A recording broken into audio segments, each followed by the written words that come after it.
Dear students, हमारा आज का टॉपिक है three orders 9th century to 16th century medieval Europe, theme 6, class 11th।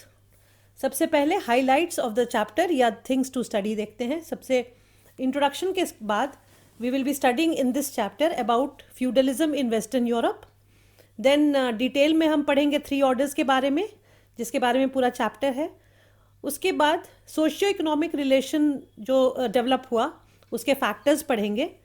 Then we will also talk about fourth order. Fourth segment में पढ़ेंगे हम fourth order, जो town से और ट्रेड से और उसके लोगों से यानी पीपल से रिलेट करता है। फिर हम फाइनल चैप्टर के फाइनल पोर्शन में 14th सेंचुरी क्राइसिस के बारे में और उसके फैक्टर्स के बारे में जिसकी वजह से 14th सेंचुरी क्राइसिस डेवलप हुआ। और finally we will conclude the chapter with how history affected the present और the contemporary scenario of western Europe. Let us begin with the introduction of the chapter. Major development in Europe in medieval period. क्या क्या major development थे? 6 तरह के development हुए थे। पहला था change in agriculture and lives of the pageants. किसानों के या खेतीहरों की लाइफ में जो चेंजेस आए, जो बदलाव आए, और किस वजह से आए, वो एग्रीकल्चर यानी फार्मिंग का जो चेंज आया या कल्टीवेशन का, उससे आया। सेकेंड था कल्चरल डेवलपमेंट यानी सांस्कृतिक इनकी जो तरक्की हुई वो क्या थी। देन थर्ड था हमारा contacts between continents, travel, trade and ideas. लोगों का आना जाना, एक जगह से दूसरी जगह ट्रैवल करना किस पर्पस से? ट्रेड के पर्पस से, और उससे आइडियाज़ का एक्सचेंज होना। Then we will talk about inventions that was based on knowledge. कौन कौन से इन्वेंशंस थे जो और किस नॉलेज के किस के नॉलेज की वजह से क्या क्या इन्वेंशंस हुए, इसके बारे में हम पढ़ेंगे। Then the warfare between kingdoms for land resources and trade and displacement and enslavement. तो ये 6 जो मेजर पॉइंट्स हैं ये हम इंट्रोडक्शन में पढ़ेंगे जो मेडिवल यूरोप में उस समय हो रहा था। उसके बाद हम आते हैं अपने टॉपिक थ्री ऑर्डर्स पे और फोकस करते हैं इस चैप्टर पे।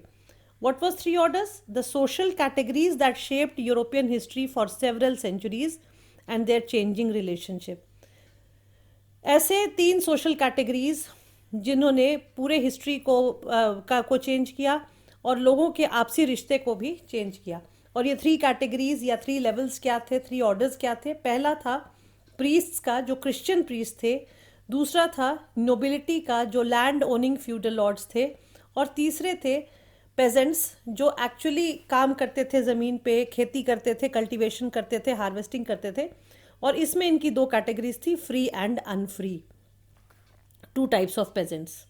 यहाँ क्वेश्चन अगर हम देखें, trace the major socio economic and political changes in 9th to 16th century western Europe. जो हमने टॉपिक देखा था 3 ऑर्डर्स का, between 9 to 16th century, that is the medieval Europe. तो उसी से रिलेटेड क्वेश्चन है ये, socio economic and political changes का। इसका आंसर होगा rise of Germanic tribe from eastern and central Europe which occupied Italy, Spain and France. Then there were frequent military conflict. इनके आने की वजह से ईस्टर्न और सेंट्रल यूरोप से वेस्टर्न यूरोप की तरफ आने की वजह से फ्रीक्वेंट मिलिट्री कॉन्फ्लिक्ट्स होते थे। और इनको रोकने के लिए there was no unifying political force. कोई ऐसा राजा या कोई ऐसा एम्पायर जैसे रोमन एम्पायर था उस तरह का नहीं था जो इनकी लड़ाइयाँ रोक सकता। उसके बाद इकोनॉमिक फैक्टर में था कि control over land through social organisation. कौन से सोशल ऑर्गेनाइजेशन? एक तरफ रोमन ट्रेडिशंस जो ऑलरेडी चल रहे थे एंशिएंट रोम के टाइम से, और दूसरे थे जर्मन कस्टम्स जो कि from eastern and central Europe की तरफ से इस तरफ आए थे, वेस्टर्न तरफ। Then there was another point, spread of Christianity to northern and central Europe, making church main land holder और political force। हमने एंशिएंट रोम में पढ़ा था 4th सेंचुरी में क्रिश्चियनिटी को ऑफिशियल धर्म बना दिया गया था। अब मेडिवल पीरियड में आके क्रिश्चियनिटी जब स्प्रेड हो रही थी तो वेस्टर्न यूरोप से स्प्रेड होते होते नॉर्दर्न और सेंट्रल यूरोप की तरफ स्प्रेड हुई।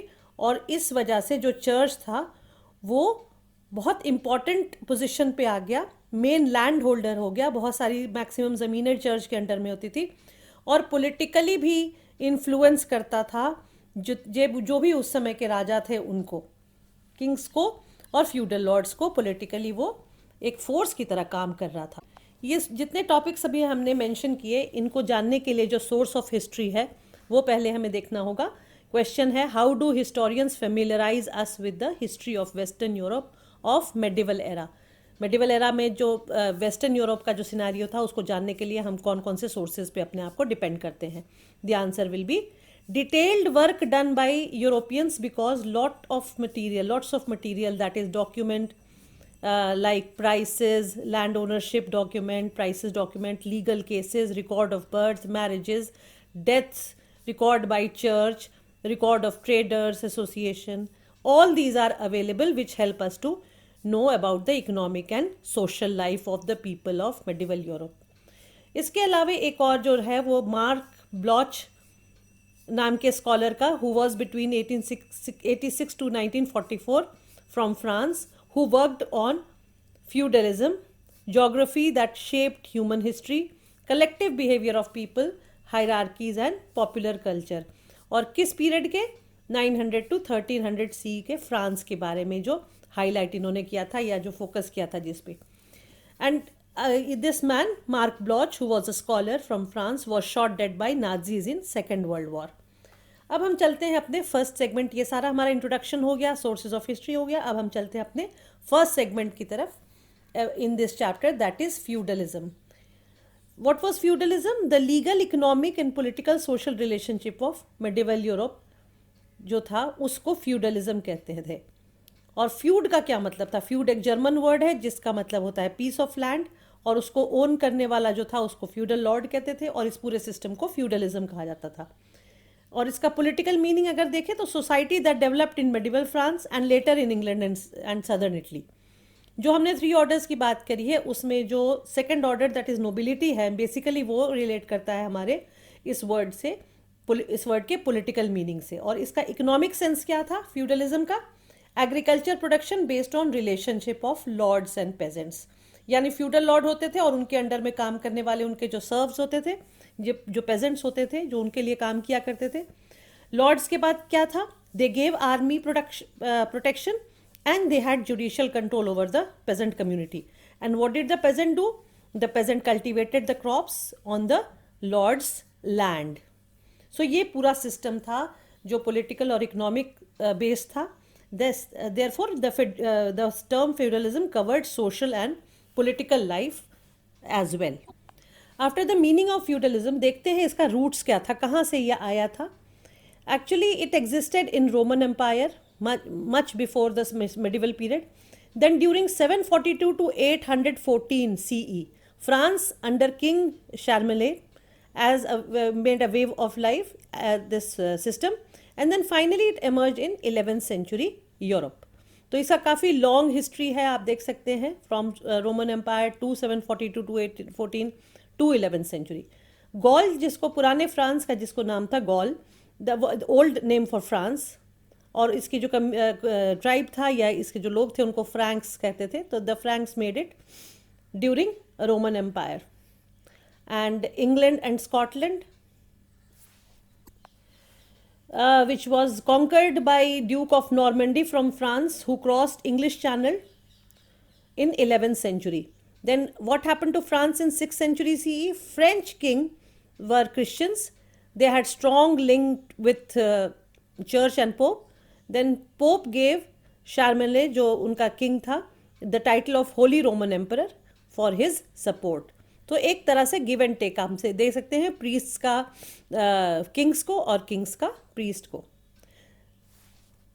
ये था हमारा first segment which talked about the meaning of feudalism and the roots of feudalism and the countries where this system affected. अब आते हैं हम सेकेंड सेगमेंट पे, जो 3 ऑर्डर्स को हम डिटेल में जहाँ पढ़ेंगे। 3 ऑर्डर्स जो हमने बात करी थी, क्लर्जी, नोबिलिटी और पेजेंट्री की।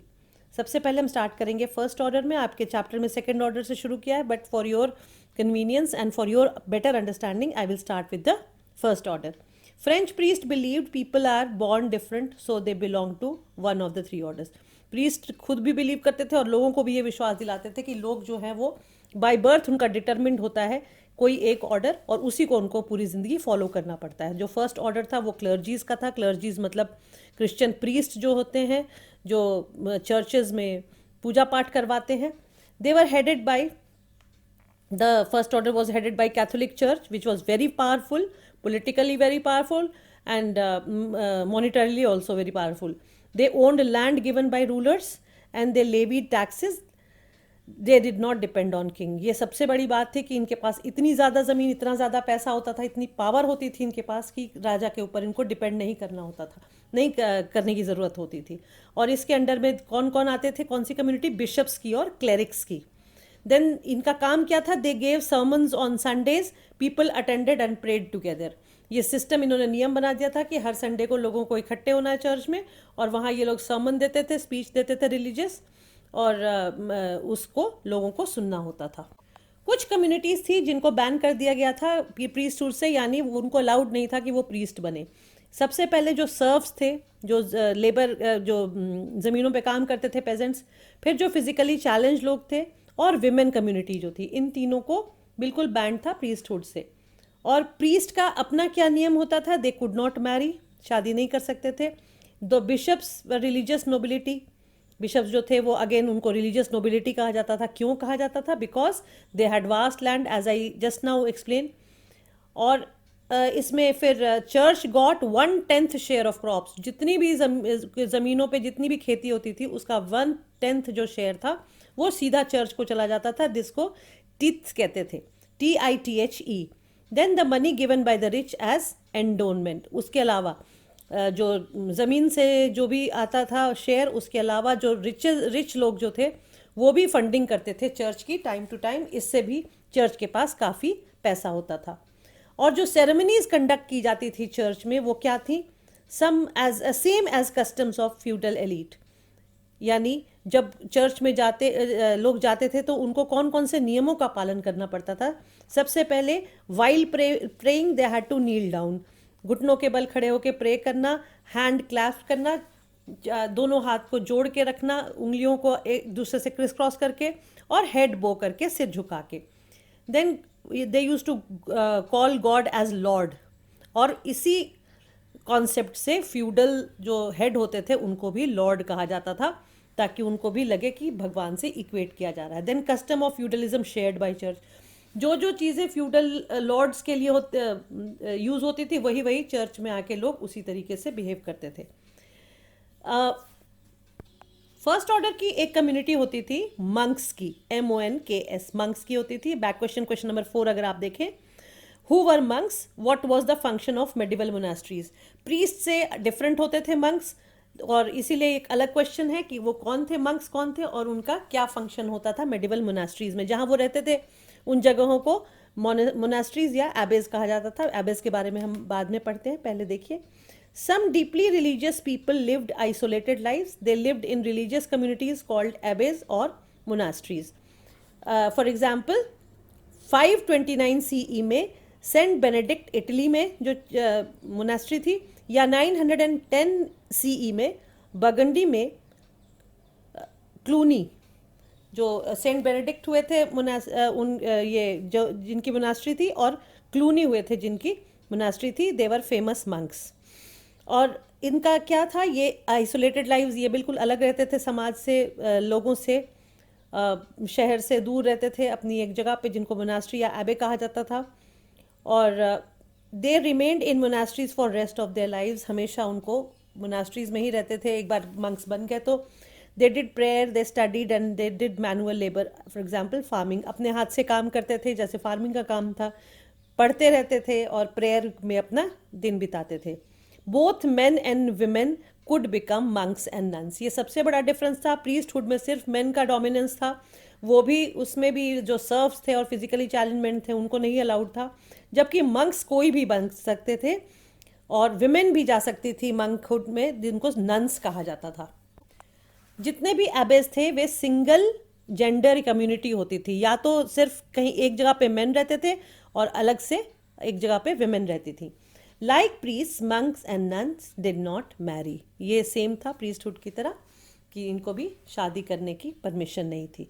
मोनास्ट्रीज के बारे में अगर हम देखें तो they grew to communities with large buildings and estates with schools, colleges and hospitals. एक मोनास्ट्री का जो पूरा बाउंड्री था उसके अंदर स्कूल्स होते थे, कॉन्वेंट जिसको कहा जाता था, कॉलेजेस होते थे, और हॉस्पिटल्स होते थे. यानी मंक्स का जो काम होता था वो पढ़ने पढ़ाने का होता था, इसलिए उनके एरिया में स्कूल कॉलेजेस होते थे और हॉस्पिटल्स भी होते थे, विच मीन्स कि जो भी सोशल वेलबींग के काम होते थे यहाँ पे।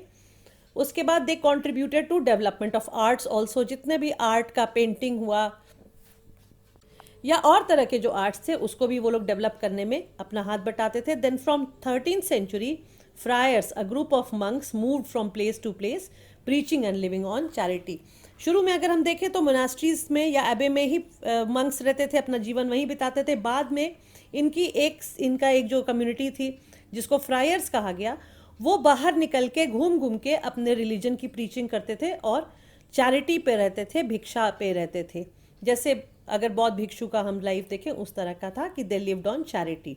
From 14th century purpose of monasticism was questioned. In England, easy and luxurious life of monks were contrasted with simple life of plowmen etc. धीरे धीरे 14th सेंचुरी आते आते तक मंक्स की भी क्रिटिसिज्म होने लगी, उनकी भी बुराई होने लगी, क्योंकि बाहर से जो सिंपल दिखते थे वो अंदर से काफ़ी लग्जूरियस लाइफ कई बार बिताते थे। और ऐसा लगता था कि जो पेजेंट्स थे जिनको ये सिखाते थे बाहर निकल के, वो ज़्यादा सिंपल लाइफ गुजारते थे more than the monks. Example यहाँ पे देखें तो एक काफ़ी फेमस पोएट हुए हैं चौसर, उन्होंने लिखा है Canterbury Tales. He has written Canterbury tale which has comic portrait of nuns, monks and friars. उसमें उन्होंने उनका मजाक उड़ाया है या उनके बारे में कॉमिक वर्जन उनका दिया है। क्रिश्चियन सोसाइटी के रिचुअल्स अगर हम देखें तो इसमें मेन जो दो रिचुअल्स थे वो थे क्रिसमस एंड ईस्टर, जो शुरू हुआ था as I told you before from 4th century. So Christmas and Easter became important dates from 4th century.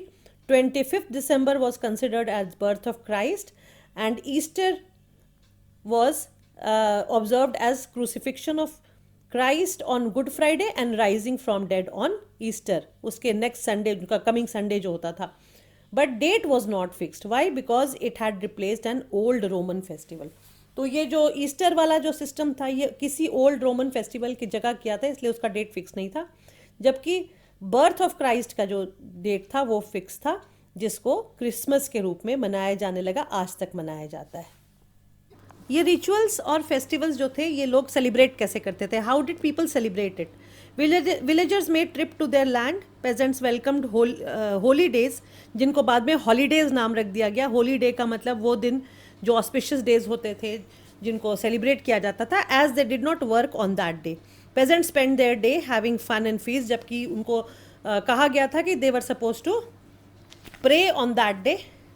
Pilgrimage was important part of Christians life and people went on long journey to shrines etcetera. लोग दूर दूर जाके यात्रा करते थे, तीर्थ करते थे, जिसको पिलग्रिमेज कहा जाता है।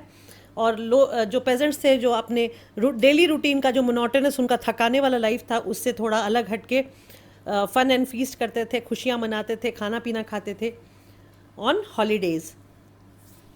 And this is how they celebrated these festivals.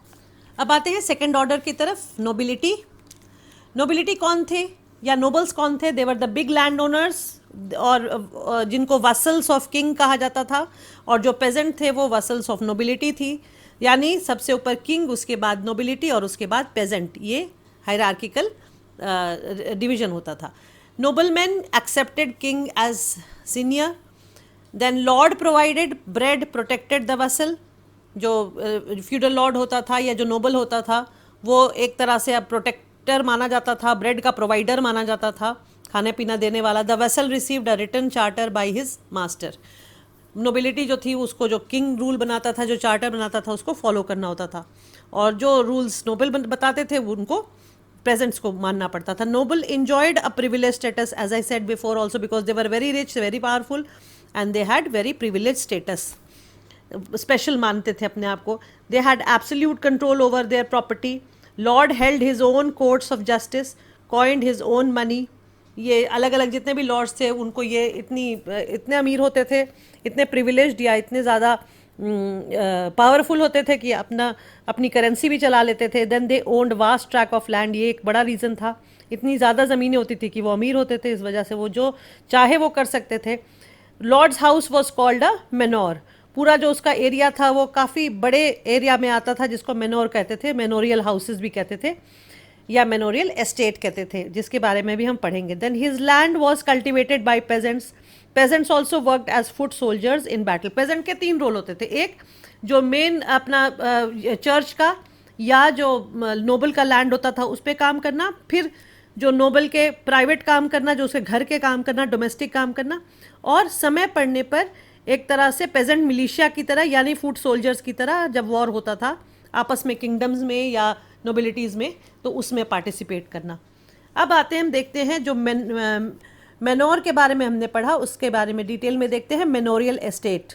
Manorial estate में क्वेश्चन है, what was a manorial estate. Estate का मतलब होता है रियासत. What activities were carried out in a manorial estate? Lord had his manorial estate, as I said, which controlled villages. Under it, hundreds of villages came, where peasants lived. Dozens of families lived in small manor. Daily use things like grain, blacksmith, carpenter found in manor. Women spun and wove fabric. Children worked in wine press. तो कौन कौन सी चीज़ें होती थी वहाँ पे?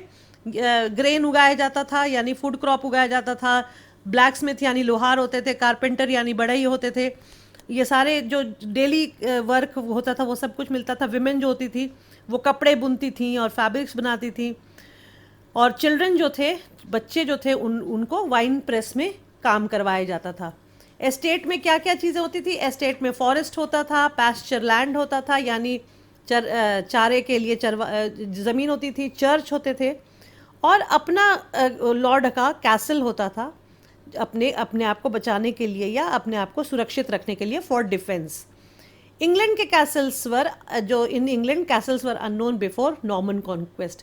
क्योंकि ये फ्रेंच सिस्टम था कैसल का, इसलिए जब नॉर्मन्स आए या नॉर्मेंडीज आए इंग्लैंड में, उसके बाद से कैसल का सिस्टम शुरू हुआ. उसके पहले इंग्लैंड में नहीं जानते थे what was castle. Castle developed as military power and political administration. क्योंकि उसमें लॉर्ड रहता था, वही मिलिट्री भी कंट्रोल करता था, पॉलिटिकल कंट्रोल भी था, इसलिए ये दोनों चीज़ें कहते थे कि कैसल से ही डेवलप होती हैं. Salt, millstone and metalware had to be obtained from outside. ये 3 चीज़ें नहीं मिलती थी मैनोर हाउस में, नमक, मिलस्टोन और metal. Also musical instrument, furnishing, ornament, मतलब जो लग्जूरियस आइटम्स भी होते थे जो, वो भी मैनोर हाउस में नहीं मिलते थे. सिर्फ डे टू डे की ज़रूरत की चीज़ें मिलती थी, इसलिए उसको बाहर से प्रोक्योर करना पड़ता था. मेनोरियल एस्टेट में एक और पार्ट हमारा आता है नाइट्स का. Who were knights, how were they linked with the lords. Knight के लिए जो वॉर लड़ते थे या जो स्पेशलिस्ट, जिसको सेनापति कहा जाता था, उनको नाइट्स कहा जाता था. वो लॉर्ड्स के लिए कमिटेड होते थे, उनके लिए वॉर लड़ते थे, उनके लिए, क्योंकि यूरोप में फ्रीक्वेंट वॉर्स होते थे, जो मैंने आपको शुरू में बताया. एक तरफ से सेंट्रल और ईस्टर्न यूरोप की तरफ से जो जर्मनिक एक्सेट्रा जो ट्राइब्स आए, और इधर वेस्टर्न यूरोप में जो ऑलरेडी एग्जिस्टिंग थे, तो आपस में इनके फ्रीक्वेंट वॉर्स होते थे. इस वजह से नाइट्स की या सेनापति की बहुत ज़रूरत होती थी. क्वेश्चन यहाँ हम देखते हैं, who were knights, how were they linked with the lords. 9th century onwards, frequent wars in Europe, so good cavalry was needed. अच्छी सेना की ज़रूरत थी. Importance of knight grew. Knight यहाँ पे कैसे, KNIGHT, knights. They were linked with the lord. How they were linked with the lord? Through lord gave them piece of land, fief, and they protected their land. Lord जो था वो बहुत बड़ा piece of land देता था, जिसको फीफ कहते थे, और इस सिस्टम को फीफडम भी बाद में कहा जाने लगा. और इसको नाइट्स अपना प्रोटेक्ट करते थे. Fief could be inherited. 1000 to 2000 acres जो लैंड होते थे वो अकेले एक फीफडम में आते थे, और एक नाइट के आगे जो उनके डिसेंडेंट्स होते थे वो उसको इनहेरिट करते थे. It had a house for knight, a church, house for his dependent, water mill and wine press. इतनी सारी चीज़ें होती थी. Peasant cultivated these land. Peasant को वहाँ पे भी काम करना होता था. तो जो सबसे ज़्यादा एक्सप्लॉयटेड कम्युनिटी थी उस समय 3 ऑर्डर्स में, वो थी पेजेंट्स की कम्युनिटी. आगे हम उसके बारे में डिटेल में पढ़ेंगे. Then regular fee paid to lord by knights. Knights जो थे समय समय पर ट्रिब्यूट्स देते थे यानी फीस पे करते थे. And fought for him in war. जब लड़ाई होती थी तो उनके लिए सेनापति बन के आगे जाके लड़ते भी थे. और पूरा दिन वो किस चीज़ में बिताते थे? फेंसिंग की प्रैक्टिस. फेंसिंग का मतलब तलवार बाजी की प्रैक्टिस करते थे.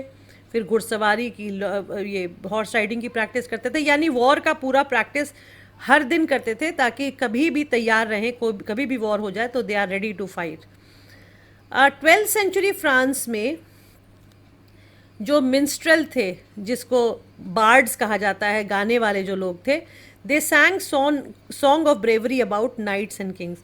राजा महाराजाओं के और इनके जो सेनापति के प्रशंसा में जो गाने गाते थे वो था। 12th सेंचुरी फ्रांस में ये ट्रेडिशन था, और गाने वाले लोगों को मिंस्ट्रेल कहते थे या बार्ड्स भी कहते थे उनको।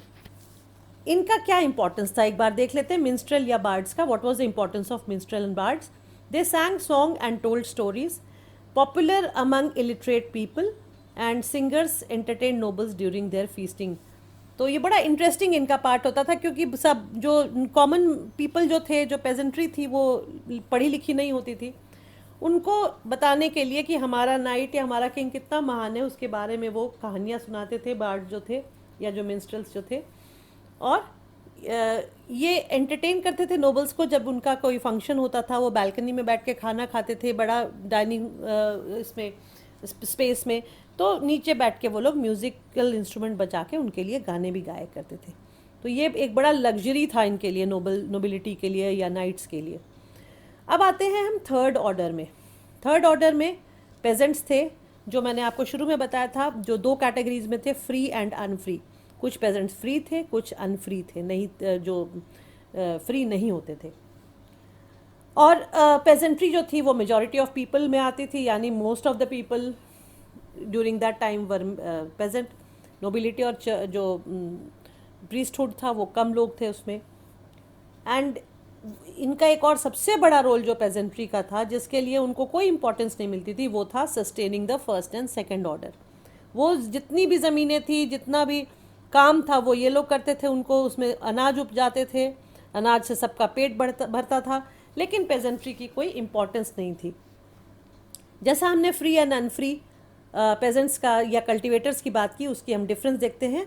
To kinds of cultivator, one was free peasants and second was the unfree, which were also called serfs. Serve करते थे, इसीलिए सर्व्स कहा जाता था प्लूरल, और उसका singular serf, SERF। Free peasant क्या क्या करते थे? They were tenants of lord in farms, they rendered military services, जो मैंने आपको बताया कि फ्री टाइम में ये मिलिशिया की तरह, पेजेंट मिलिशिया की तरह काम करते थे। Out of 7 days 3 days they worked in lords farm for free, यानी जो उनके प्राइवेट काम होते थे लॉर्ड के, उसमें काम करते थे, जिसमें डिगिंग डिचेस, गड्ढे खोदने के काम, फेंस टूट जाए तो उसको रिपेयर करने का काम, उनके फ्यूल के लिए फायरवुड इकट्ठा करना, और जो रोड्स एंड बिल्डिंग्स जो लॉर्ड के मेमोरियल एस्टेट में टूट जाती थी, उसको रिपेयर करना। ये सारे इनके प्राइवेट काम होते थे लॉर्ड्स के। देन इनकी जो पेजेंट्स की जो विमेन और चिल्ड्रन होती थी, वो ये सूत काटती थी या spun thread, they made candles, मोमबत्तियाँ बनाती थी। और बच्चे जो थे वो मेनली वाइन प्रेस में, यानी ग्रेप्स को प्रेस करके जो वाइन के लिए निकाला जाता था, उसमें काम करते थे। पेजेंट के ऊपर जो टैक्स लगता था, काम भी वही करते थे, टैक्स भी वही पे करते थे, उसको टाइले कहते थे। तो टीथ्स और टाइले, ये जो दो आपके वर्ड्स हैं, ये इंपॉर्टेंट है 1 mark के लिए। Clergy and nobility were exempted from all these tax paying, that is टाइले। अनफ्री पेजेंट या सर्फ जो थे, उनका क्या काम था? They also cultivated plots of Lord, but they did not receive any ways. कोई उनको उसके बदले में कुछ भी नहीं, कोई मेहनताना नहीं मिलता था, कोई पैसे नहीं मिलते थे। They could not leave estates without permission of Lord, Lord के परमिशन के बिना वो यहाँ से वहाँ कहीं नहीं जा सकते थे। और अपने ज़रूरत के लिए उनको सिर्फ लॉर्ड के मिल को ही परमिटेड था यूज़ करना। अपने लिए अगर आटा पीसना हो या अपने लिए वाइन निकालना हो, तो वो लॉर्ड की मशीन, अलग से वो अपना एस्टैब्लिशमेंट नहीं बना सकते थे। और उनके अवन में ही वो अपने ब्रेड्स को बेक करते थे, उनके अपने वाइन प्रेस में उनको वाइन या बियर को डिस्टिल करते थे। और बिना लॉर्ड के परमिशन के वो मैरी भी नहीं कर सकते थे। They could not marry without permission, and that too on a payment of fee. शादी करने के लिए भी उनको लॉर्ड को कुछ फीस देनी पड़ती थी। डियर स्टूडेंट्स, अगर मेरा वीडियो पसंद आया हो तो इसे अपने फ्रेंड्स के साथ शेयर करें, लाइक करें और चैनल सब्सक्राइब करें। Thank you.